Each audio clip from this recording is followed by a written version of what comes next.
Karunya Rao, and this is Money Control's brand new series on personal finance. Your money matters. Over the next few episodes, we'll take you through all there is to know about planning and managing your finances efficiently and having fun and enjoying all the money that you make as well along the way. Joining me today is Mrin Agarwal from FinSafe. She's completed 25 years in the business recently. And Mrin, thank you so much for joining in today. Before we delve deeper into how to kickstart investing in the markets or starting one's investment journey, I'd like to understand what have been your key takeaways in the last 25 years. It's a long time. Of course, there must be a lot of things you must have gathered and collected over time, but what really stood out for you? Thank you, Karunya, for having me on your show. And yes, there have been many takeaways in this long journey, not only as an advisor, but also as an investor myself, and as somebody who has also worked towards attaining financial freedom as well. So I would say that the first thing was really an early start. So honestly, when I started off, the first salary that I got, I actually invested it in PPF. And those were the times when the interest rates were like really high. So you could get like 12 to 15% on fixed deposits. And I went and started off with this PPF and just continued doing it. And I think one of the things that really helped was having that savings mindset, because those were the times, like, talking about late 90s, those were really the times when this whole savings culture was there. And I think, it was kind of put in your head even by your own parents to say that save. And honestly, that many spending opportunities also were not there, right? So automatically wo savings ho jata tha. So I that's what I would like to say. And I think, somewhere also having that balance was there, right? And I really do pin it down to the fact that there were not that many opportunities to spend. And some of the things that you wanted to spend on were so expensive that it was really out of your means, So to that extent, it was much easier to save. But coming but fast forwarding now to the present time, where we have enough and more to spend on, I think the only easy way to kind of do the savings now is to say that, okay, I'm going to be committed to save some amount every month. And the ability to say no is very important. So no to yourself, maybe no to your friends, maybe no to your office colleagues sometimes. So you need to put a stop at one point when it is affecting the amount that you want to save every month.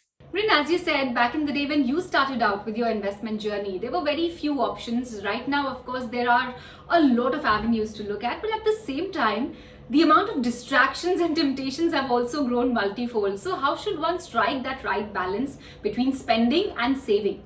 Well, I think it's a mind game, and it comes down to where there's a will, there's a way, right? So it's like physical exercise. If you decide that, no, I'm going to get up and I'm going to go every day and do this exercise because my health is important to me, it works the same way as far as money is concerned. And typically, we recommend the 30-30-40 budgeting rule, which is 40% saving, 30% expenses, and 30% EMI.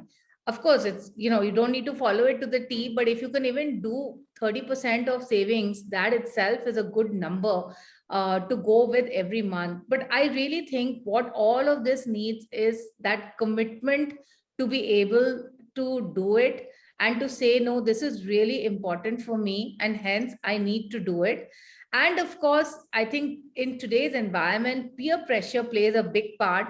I would also like to say that now, post the second wave of COVID, this whole feeling of you only live once is also playing a very big part in our spending, right? So I mean, even I am quite having this attitude of YOLO now and saying, no, I need to do this, no, I need to do this, and stuff like that. So but basically it's about striking that balance and saying that, okay, beyond a point I will not spend, Even if I do have this YOLO feeling at this point in time, sure, to make myself feel good, I will spend some amount, but I'll keep it within limits. So to give you an example, if I have an option to go to Maldives versus going to Leh, if Leh is going to be cheaper, I'll go to Leh instead of going to Maldives.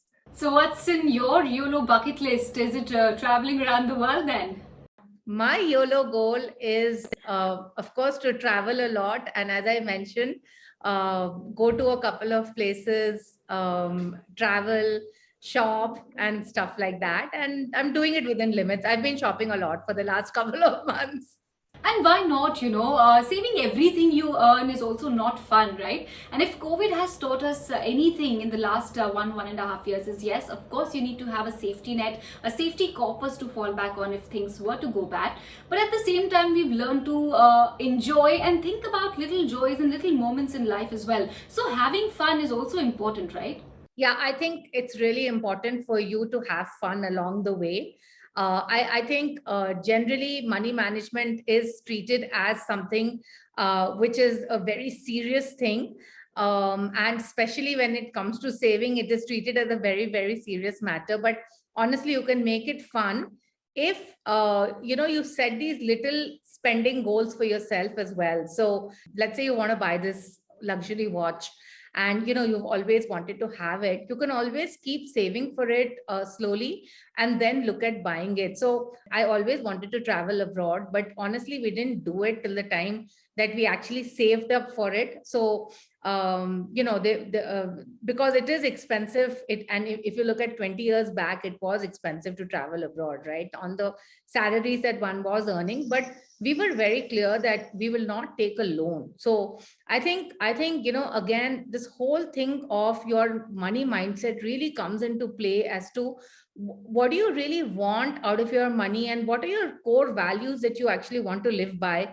In my case, I would say it was really about never wanting to take loans and taking it only for what is required. I know maybe that's being too conservative. I guess you could look at taking some loans, but again, as I said, it's all about finding the right balance. So I would say that if there is something that you really want, and it's one of those fun things, like I mentioned, a luxury watch, or maybe a nice vacation abroad, or whatever else it might be, or maybe a nice bike or a nice handbag, or whatever it is, just keep saving some small amounts for it every month.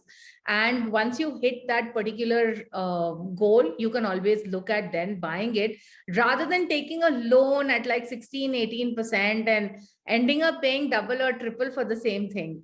Well, I hope our viewers are taking note of that, because whatever one's goal may be, however big or small, the correct way to go about achieving it is by planning your finances prudently and by saving consistently, and not relying on things like taking a loan or adding your liabilities.